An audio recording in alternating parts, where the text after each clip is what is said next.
Hello नमस्कार, मी ऐश्वर्या स्वागत करते तुमचं होम शेफ ऐश्वर्या या माझ्या यूट्यूब चॅनलमध्ये। आज ना आपण मस्त असं झणझणीत असं मटण बनवणार आहोत। चला तर पाहूया ही मटणची भाजी मी कशी बनवली आहे ते। इथे ना मी कांदा आणि खोबरं छान काळसर होईपर्यंत भाजून घेतलेली आहे आणि टोमॅटो घेतलेली आहे एक, आणि 3-4 लवंग, 6 जिरा आणि दालचिनी घेतलेली आहे। आणि हे सगळं मी मिक्सरला बारीक असे याचं वाटण बनवून घेणार आहे या पद्धतीने। आणि ना मी मटणही शिजवून घेतलेली आहे। अद्रक लसूणची पेस्ट, हळद आणि मीठ टाकून कुकरला 4 ते 5 शिट्या करून घेतलेली आहे मी, आणि आपलं मटण व्यवस्थित असं शिजलेलं आहे। आता आपण भाजीला फोडणी देऊया।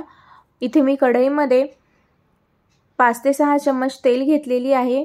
मटण बनल्याच्या नंतर तेल हे जास्त लागतंच, आणि तेल छान गरम झाल्याच्या नंतर यामध्ये मी जिरे टाकते 1 चम्मच, आणि मग नंतर यामध्ये मी आलं लसूणची पेस्ट टाकणार आहे भरपूर अशी। 2 ते 3 चम्मच मी आलं लसूणची पेस्ट टाकते यामध्ये, आणि हे छान आपल्याला लालसर होईपर्यंत परतून घ्यायचे तेलामध्ये। आणि मग नंतर यामध्ये मी कोथिंबीर टाकणार आहे, हेही परतून घेते तेलामध्ये। आणि यामध्ये ना मी आता मसाले टाकणार आहे। हळद टाकते अर्धा चम्मच, आणि मीठ टाकते 1 चम्मच, आणि लाल तिखट टाकणार आहे।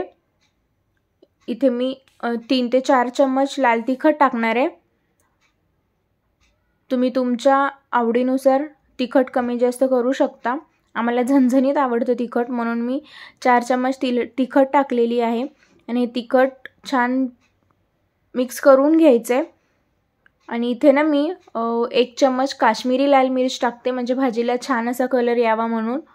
आणि हे सगळे मसाले छान तेलामध्ये फ्राय करून घेते 1-2 मिनिटं। आणि मग नंतर यामध्ये ना मी आपण जे मटण उकडून घेतलं होतं ना, ते उकडलेलं मटण यामध्ये टाकायचं। हे अर्धा किलो मटण आहे। सगळं मटण यामध्ये टाकायचे आणि हे सगळं व्यवस्थित असं मिक्स करून घ्यायचं।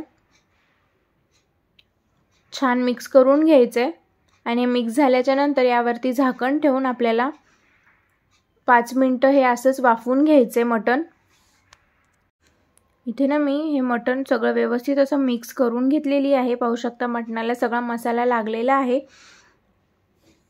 आणि आता ना मी यावरती झाकण ठेवते आणि एक 5 ते 7 मिनिटं छान अशी वाफ काढून घेते।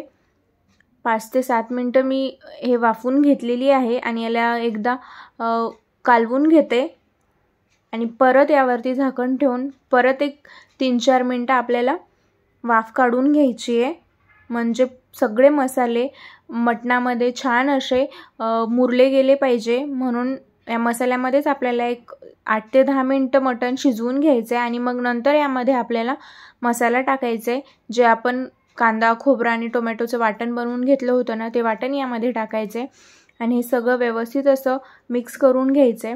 जर तुम्ही माझ्या चॅनलला अजून सबस्क्राईब केलं नसेल तर प्लीज चॅनलला सबस्क्राईब करा, लाईक, शेअर आणि कमेंटही करा, म्हणजे तुम्हाला माझे असेच नवनवीन रेसिपीज पाहायला मिळतील। हे मी सगळं व्यवस्थित असं मिक्स करून घेतलेली आहे, आणि परत यावरती मी झाकण ठेवते, आणि परत एक 5 ते 7 मिनिटं वाफ काढून घेते। पाहू शकता मस्त अशा भाजीला तेल सुटलेलं आहे। मसालाही किती मस्त दिसतोय, किती मस्त झणझणीत अशी आपली भाजी दिसतीये मटणाची। तुम्ही या पद्धतीने कधी बनवलं नसेल तर एकदा नक्कीच बनवा। आता ना मी यामध्ये जे आपण मटण शिजवून घेतलं होतं ना, त्याचं जे पाणी उरतं ते पाणी टाकायचं यामध्ये, आणि सगळं व्यवस्थित मिक्स करून घ्यायचं। आणि जर आपल्याला अजून लागत असेल पाणी तर वरतून टाकायचं आहे। जर तुम्हाला याच पद्धतीचं सुक्कं आवडत असेल तर तुम्ही असंही ठेवू शकता। आता यावरती मी थोडीशी कोथिंबीर टाकते, आणि हे व्यवस्थित असं मिक्स करून घेते। आणि आता ना मी यामध्ये थोडंसं गरम पाणी टाकते, मी थोडंसं पातळसर करणार आहे भाजी। आणि यामध्ये मी आपल्या ठेवणीतला जो काळा मसाला असतो ना, तो मसाला टाकते 1 ते 1.5 चम्मच, आणि हे सगळं व्यवस्थित असं मिक्स करून घेणार आहे। आणि मग नंतर यावरती झाकण ठेवून परत 5 ते 7 मिनिटं आपल्याला छान अशी उकळी काढून घ्यायची या भाजीची। आणि 5 ते 7 मिनिटं झाल्याच्या नंतर पाहू शकता आपली मस्त अशी भाजी तयार आहे। हे पहा, आता छान अशी आपली झणझणीत आणि चमचमीत अशी आपली भाजी तयार झालेली आहे.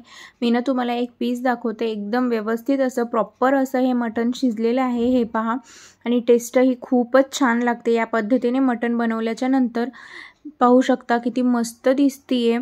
जर तुम्ही कधी या पद्धतीने मटण घरी बनवलं नसेल तर एकदा नक्कीच बनवा आणि कमेंट करून सांगा की कशी झाली होती ते. हे पहा, झणझणीत आणि चमचमीत अशी मटणाची भाजी तयार आहे. भाकरीसोबत, भातासोबत, चपातीसोबत, कशासोबत ही खायला अप्रतिम लागते.